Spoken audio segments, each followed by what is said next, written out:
তারপরেও কষ্ট করে উঠে আবার পেশাব করে এসে তাড়াতাড়ি লাভের ভিতরে প্যাকেট হয় যাতে অসুস্থ না হয়। সম্মানিত ভাইরা আমার, জান্নাতের মধ্যে যে ব্যক্তি একবার প্রবেশ করবে জীবনে কোনোদিন অসুস্থ হবে না, চির সুস্থ জীবন জান্নাতের মধ্যে পেয়ে যাবে। যদি বলেন সুবহানাল্লাহ।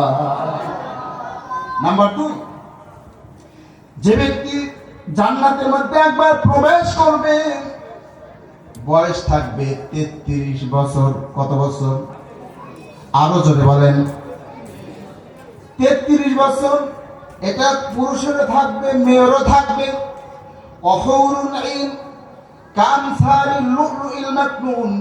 জান্নাতের মধ্যে অর্থাৎ এই সূরা ওয়াকিয়াত এই আয়াতের তাফসীরের ভিতরে এসেছে, মানুষ যখন জান্নাতে প্রবেশ করবে বয়স থাকবে 33 বছর।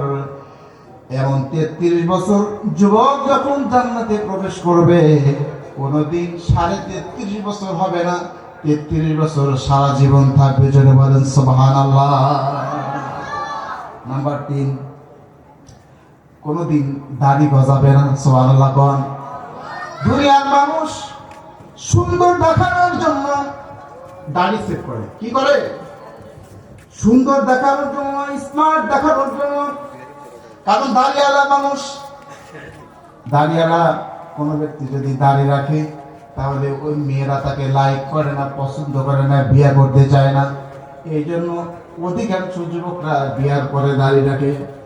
আর কিছু মানুষ আছে দিন আল্লাহ পাক তাদের ভিতরে বুঝ দিয়ে দেয়, তারা আগেই রাখে।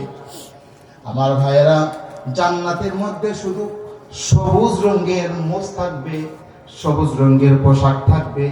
জান্নাতের মধ্যে মোজ থাকবে না, জান্নাতের মধ্যে দাড়ি থাকবে শুধু একজনের, তিনি হলেন হযরত আদম আলাইহিস সালাতু ওয়াস সালাম। আমাদের আদি পিতা আদম আলাইহিস সালাতু ওয়াস সালামের দাড়ি থাকবে। যুবকদের মনের আশা পূরণ হবে।